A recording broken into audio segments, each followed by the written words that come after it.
It's easy to want to cover up in some way as professors. In today's episode, Dr. Jose Antonio Bowen encourages us to teach naked. Produced by Innovate Learning, maximizing human potential.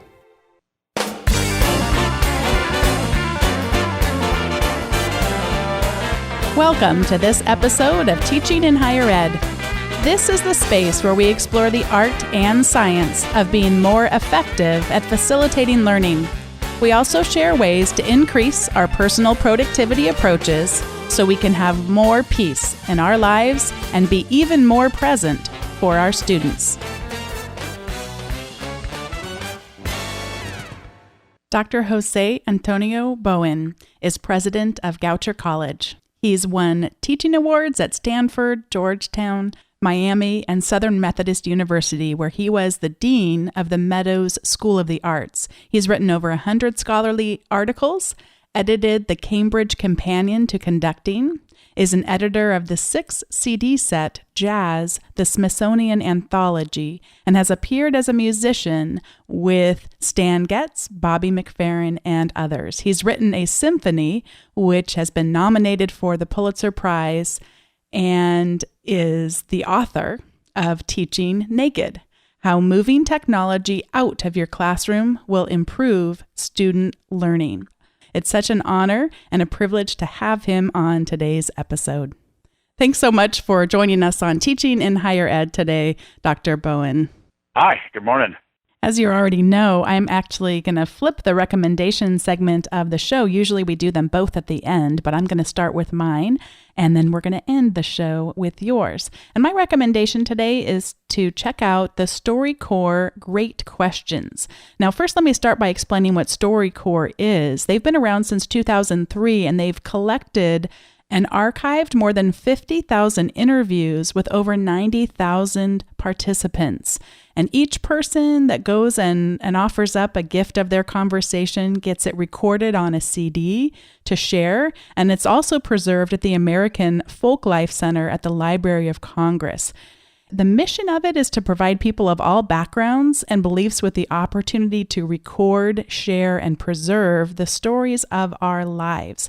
And I'm going to have a link to StoryCorps' Great Questions on today's show notes, and that's at teachinginhighered.com/30. And I wanted to give people just a little bit of a flavor of what a StoryCorps story sounds like. And this is a recording from one of their most famous stories ever, an interaction between Danny and Annie. Danny is an OTB clerk and Annie a nurse, and they, in this conversation, remember their life together from their first date to Danny's final days with terminal cancer. It is a little bit of a tearjerker.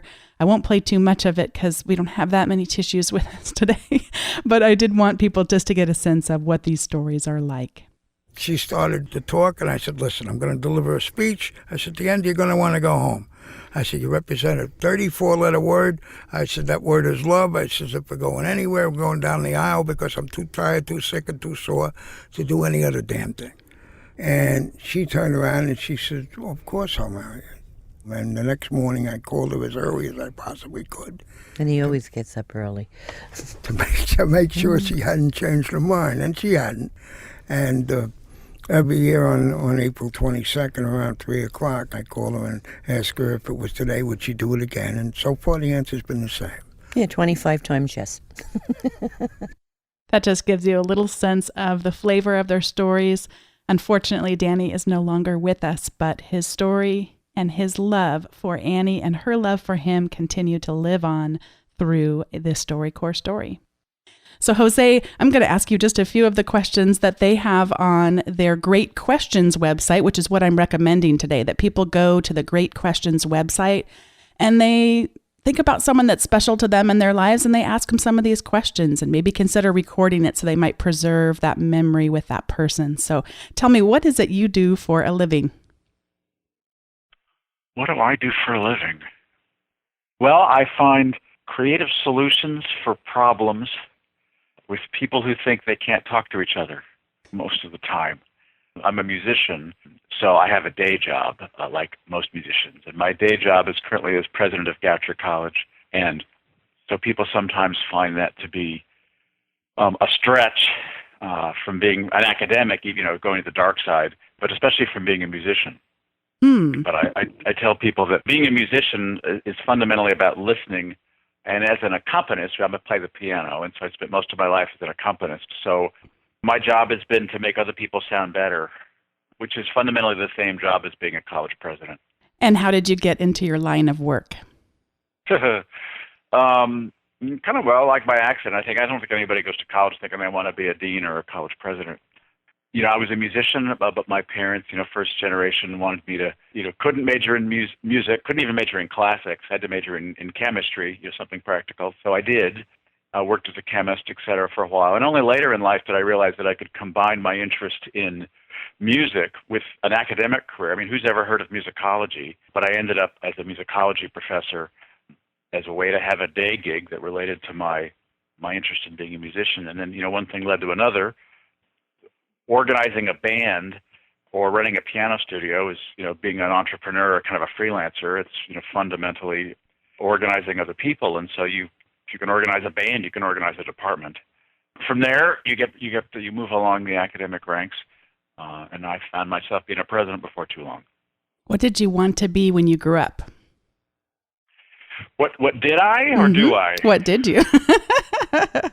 Maybe we should ask both.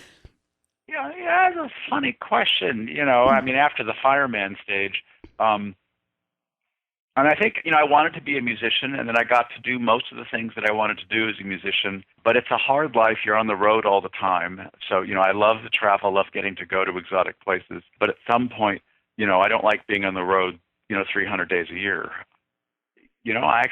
This is a good combination of things that I do.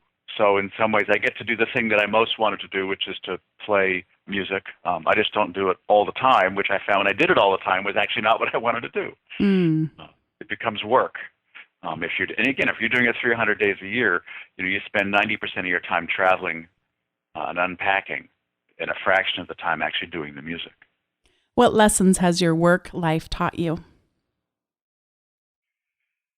That you have to compromise.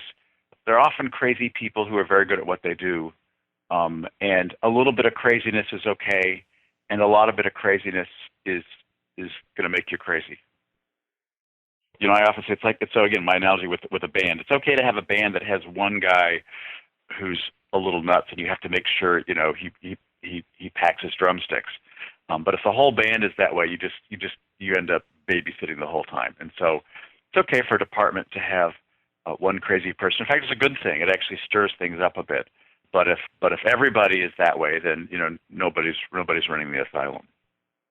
That's the last of the StoryCorps questions that I'll ask, but I really encourage people to go to the show notes at teachinginhighered.com/30 and check out the more of them. I just read some of them in working because I just met Jose, but there's some really engaging questions about different aspects of life, parenting, religion, serious illness, and all kinds of other things. So I encourage you to check those out. And now I'm going to talk to you more about what we planned on talking about.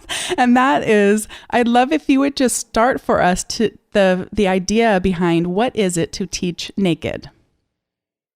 Well, it actually kind of relates to your StoryCorps questions. I mean, in a sense, I think the thing that teachers do best that in the classroom is to be human beings and to get to know their students as human beings and to make that connection between what matters to your students and what matters to you. Teachers often think, well, I'm the teacher. What matters to me is important. But nobody learns that way. You only learn what's important to you. So to be a really great teacher, you have to start with what matters to your students. It ends with what matters to you. You have to get them there. But you can't get them there if you don't know what matters to your students. And so, in the old days, you had an advantage just because you knew more than your students. And so they didn't have a choice. It's like, well, I know the periodic table and you don't, so I'm going to sit here and talk about it. But these days, your phone knows more about the periodic table than you do. And there's, all sorts of resources. And so just knowing more than your students isn't going to be enough. It was never enough to be a great teacher, but you could be a mediocre teacher in the past and they'd still pay for you to lecture.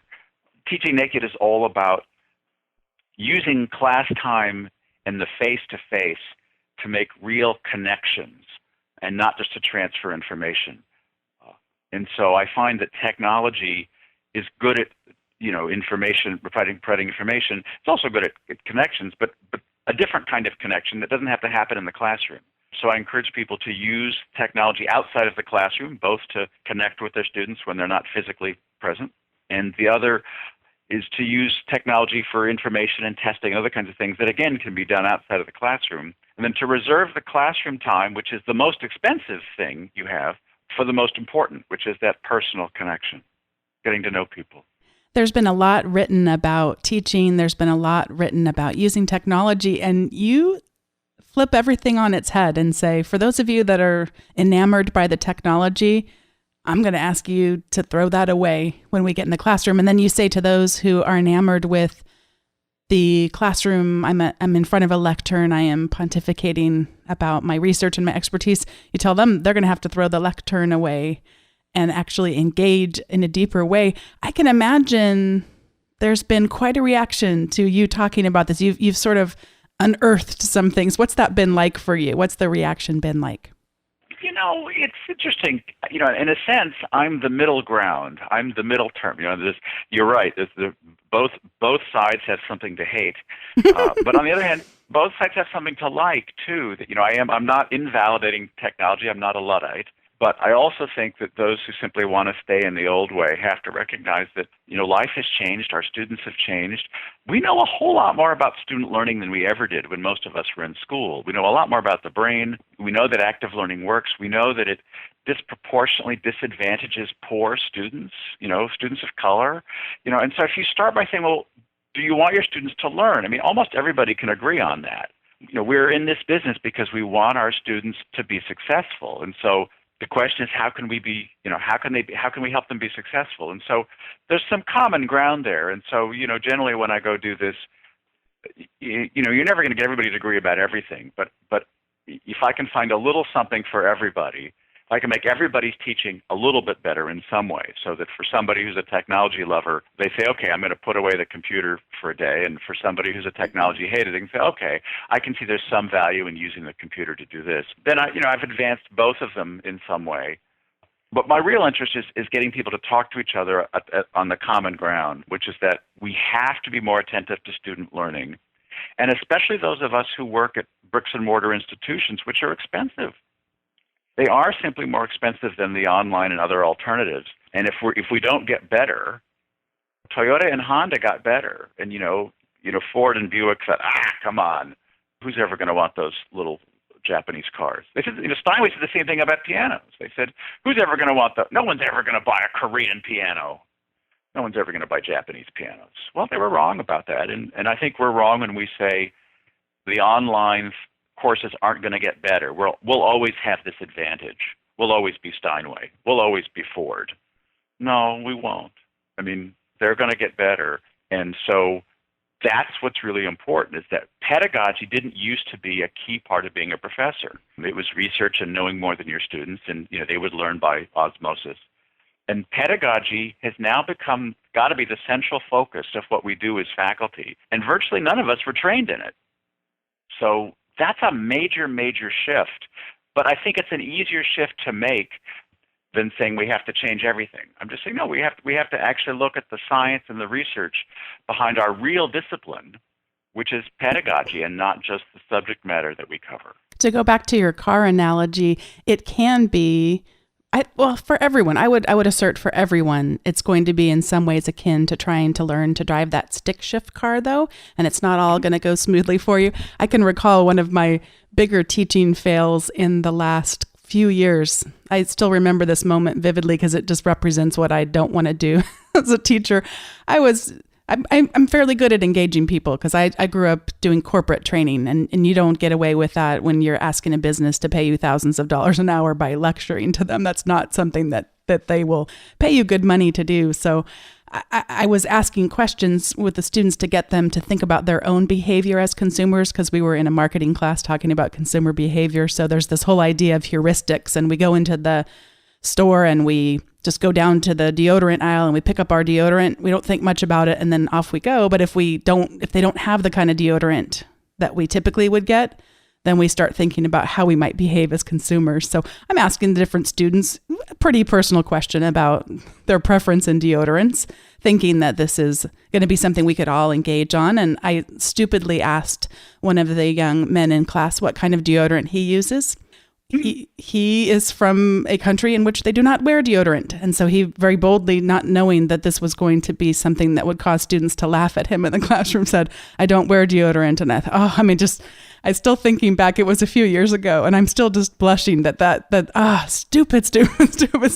So I think that sometimes people, as they started to drive this stick shift car and felt one of those jerks and thought, that's not what I want to do. I want to embrace diversity. I don't want to embarrass someone in the classroom, that they're going to have those failures. How have you helped people overcome those kinds of failures where it didn't go the way they wanted it to? And yet they know that if they can just keep working on that gear shift, it's going to pay off. Well, that's a great example. I'm going to use that one because it is all about the disconnect that we assume everybody is like us, and so, you assume everybody uses deodorant, and, you're thinking, okay, I'm not talking about race, I'm not talking about whatever, this is safe, it's deodorant. But again, we are opaque to our own intellectual accent, right? Everybody has an accent in the way they speak, but they also have an accent in the way they think. And so academics in particular are really bad examples of learning because we learned in spite of the system. Right. So academics can say, well, I learned this way. It's like, no, never do that. Because, we're the oddballs. We're the weirdos. We're the people who like school so much we're still here. Most students don't learn that way. They don't like school. They want to be done with school. And so we need to help the bottom half of the class, not the top 2 or 3 kids. So failure is simply a part of the game. And failure is going to happen both because, as I said, we're oddballs, but also just because disconnect is just part of what happens. We are going to be in a constant battle to recover from our mistakes. But by making that mistake, look at what you learned. I mean, look at what you learned. My God, I was making an assumption about all of my students that was incorrect. And that's much more valuable than just blithely talking on and on. The first thing I would say is to embrace mistakes, that this is why Silicon Valley is Silicon Valley and we're not. That for most of us, we work in a medieval institution. It's been around a long time. It's hard to change. But, all of those 30-year-old billionaires took a risk, and they failed multiple times. There are greater rewards from failure, and simply accepting that, you may go bankrupt in a few classes means that you will eventually be able to, if you can harness that, be a better teacher, reach more students. So, in your situation, I find that, when you make a mistake, when something goes horribly wrong, it's okay to admit it. I mean, that students will forgive you when they recognize, oh, okay, I made a mistake. That wasn't working. I'm sorry. I tried something new. Here's why I tried it. I was trying to do this. I know that from educational theory or, the brain, this is how people learn. So I tried this thing and I didn't get it right. I think you get a lot of credit for trying and for being honest. But it also models, in some ways, the most important thing. I think that what education is really about is teaching people to change. We have to model that in some ways, the most important thing you can do as a teacher is to model change, to say, I've changed my mind. We say, well, we want to teach students to be open-minded, to think different. Well, okay, but when was the last time you said to students, that's a great question. You've changed my mind. I was wrong. You've just proved me wrong. I've changed my mind. When you do that, students say, wow, that's what it means to be a smart person. That the teacher, the person I admire, just changed their mind. Maybe I could change my mind too. But if the teacher never changes her mind, you think, well, smart people are smart because they know lots of stuff and they're never wrong. So I need to be like that. Yeah. And so they're modeling professors in trying to never be wrong. And so if you want to teach students to change their minds, to be open-minded, we have to model it for them. And the best way to model it is by making mistakes. The thing I love about how the story ends is that I had been trying to get this guy to meet with me outside because English was certainly by no means his first language, and he had not been doing well on the exam. So I kept saying, hey, I've got lunch right after this class, and I know you don't have practice until later, and let's just come and let's just eat in the cafe, and let's review this stuff. And to him, he was Asian, and it was that was too much of a distance. You don't have lunch with your professor. and through that experience, I think he saw that I was human and approachable beyond what he had experienced in the past. And so from that point on, I made a mistake. I'm not proud of that story, except that I'm proud that it formed a relationship where we had lunch every week in that class. After that experience, I think it had a happy ending. And then I can also learn to be better at engaging and challenge my own assumptions, like you said. But I think there's plenty. The thing most want to be proud about is that you made a mistake. I mean, we have to. We say it. The person who's never made a mistake. I mean, how good could they be? How good a basketball player or a piano player could you be if you've never made a mistake? That's how we learn. And so, if you're not learning, you're not getting better as a teacher. And so, in most disciplines, when you're teaching something, we teach through mistakes, and that's very, very much true for all the physical skills. If you're teaching yoga or tennis or the piano, we're always talking about be where your body is, learn from your mistakes. And as a teacher, we just again we're teaching mental complexity.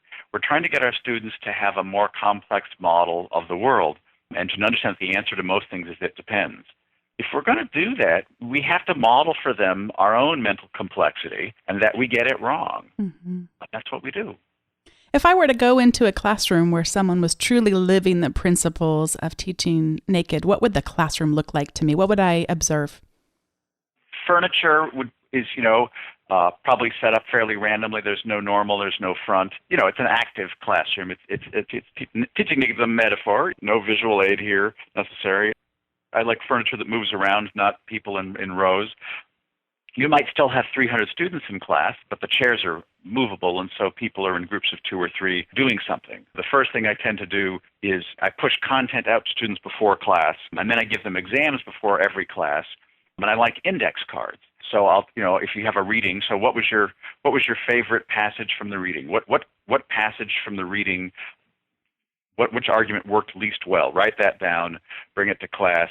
Okay, you read the Wikipedia site on this, find 3 mistakes, write them on an index card, bring them to class. So you come to class, the first thing that you do is you say, okay, so hand your card to your neighbor, turn it over and write a rebuttal. Or, write an argument for or against. Some kind of writing happens at the very first thing in class that's reflective on what students have done before they came to class. And then there's an activity, or there's problems, or we do something in class. Class tends to be noisy. I think we have the wrong idea about our classes being places that are quiet. There's a lot of back and forth about should we ban laptops? Should we do this? Should we do that? And there's an article in the Chronicle this week. Well, no, but you shouldn't need a laptop. Or at least not for most of the time. Your class should be engaging enough. Nobody uses a laptop while they're in yoga or playing tennis. Right? It's because you're engaged doing the activity. You're too busy to be checking email between every ball.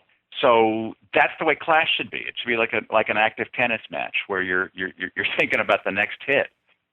At the same time, and I do allow computers in class, and I think it's good to periodically say to people, okay, take out your laptop or take out your phone and let's figure out the answer to a problem. And you might need to get data to do that because that's how the real world works. Nobody says, okay, you need to write your next paper without access to data and research, or, respond to this memo from the provost, but you can't use the internet. That's not very realistic. So classes are messy. I believe in noisy and messy classrooms, messy problems, complexity, lots of failure, people having to confront real problems, confront each other, confront me, etc. You said something that was subtle but distinct. You don't ban laptops. It's not that they're not allowed. It's that for what you're doing in that moment, they're not needed. And I think that helps that frame that relationship between you and the students as, I don't know if this is too far to go, but as co-learners. So we're not going to need that for this particular conversation we're having or co-learning we're doing together. And I think that helps because then it's not this, I guess it shrinks some of the distance that's there. Exactly. And I think, again, in the beginning, I probably have to say to you, if you're a real beginner, I might have to say to you, you probably shouldn't bring your phone onto the tennis court. You should probably just hold your racket with two hands. But after the first lesson, I don't have to say that anymore. You know that if I'm really engaged, I need both hands on the tennis racket. And so I think it's okay to say, please close your laptops. I'd like you to close your laptops, and I'd like you to now argue with the person sitting next to you about X. I'd like each of you to take a side in the following argument, or I'd like you to pretend that you're Henry VIII, and I want you to construct whatever. I mean, I give you something to do that requires you not to use your laptop. So I think it's okay to guide students, because students, again, if you're the first naked teacher they've had, or the first active classroom they've had, they're going to be surprised, because students, we say we don't lecture, but the evidence says we still do. And that students in most classes at most institutions walk into class, they open up their laptop, and they start taking notes and use Facebook when they get bored. That's what's happening in most of our classrooms.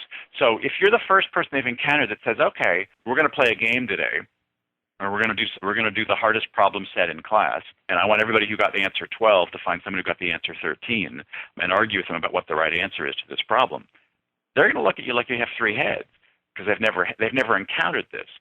So the first time it happens, you probably need to explain, well, here's what we're going to do. Here's why. Transparency really works. Here's how your brain works.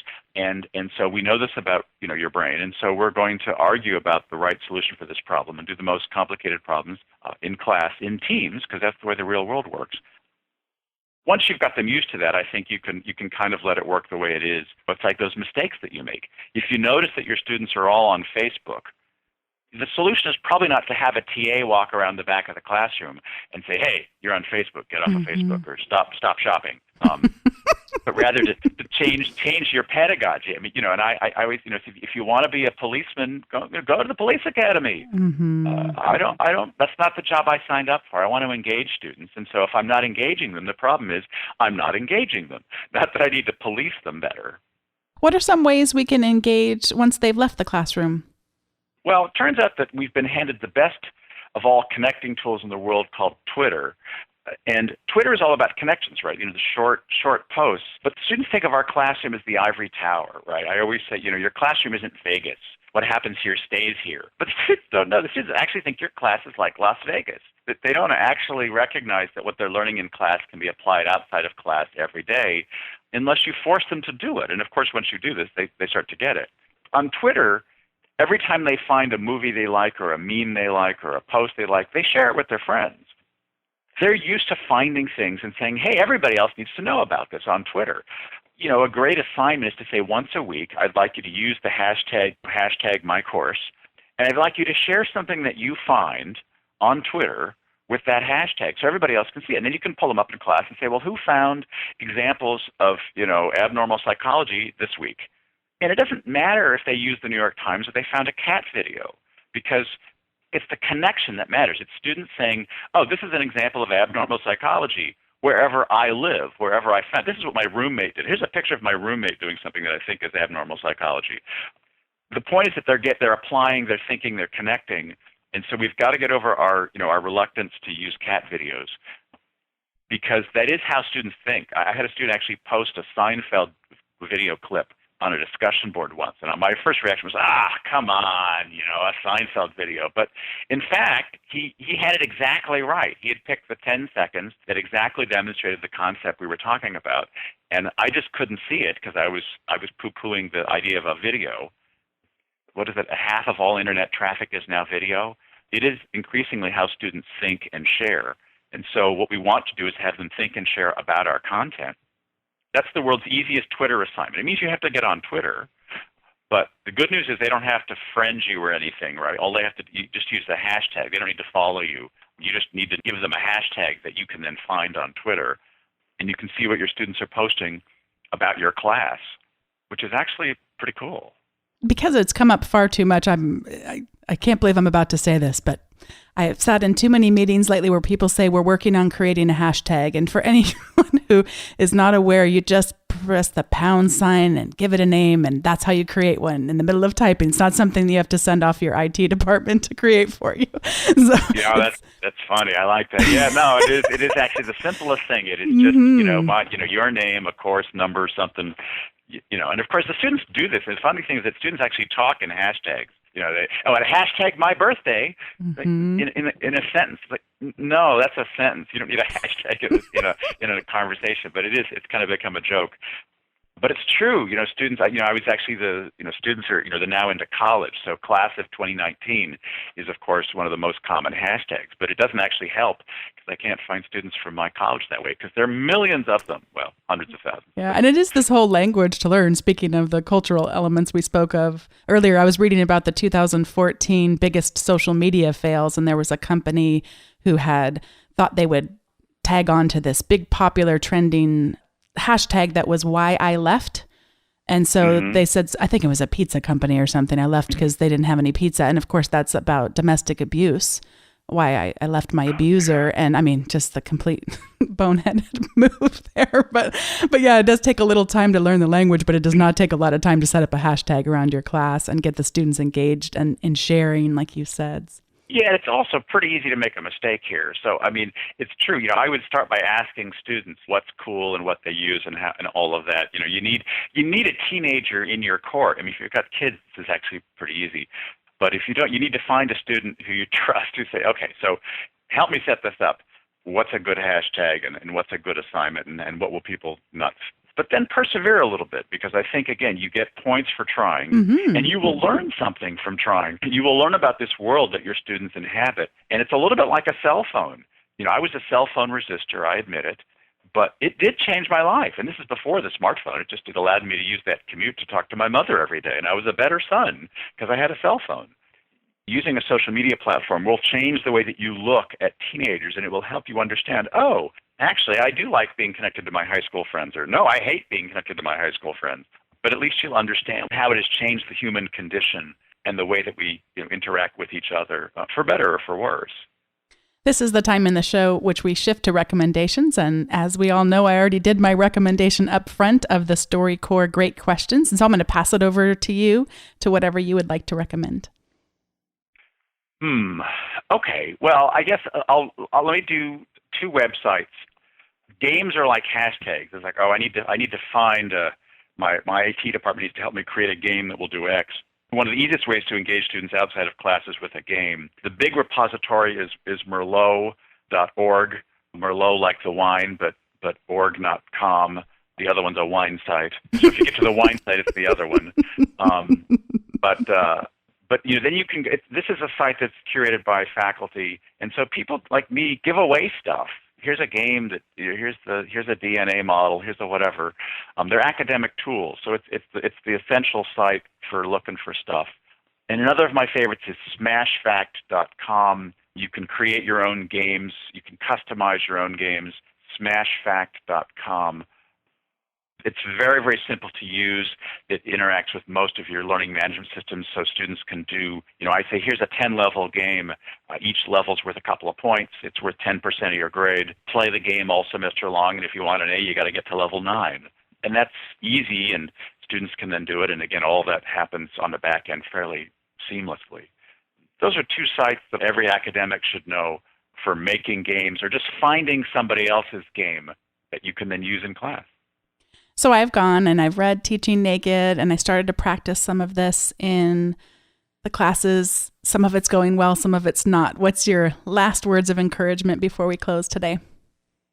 Change is hard, and it's hard for you and it's hard for your students.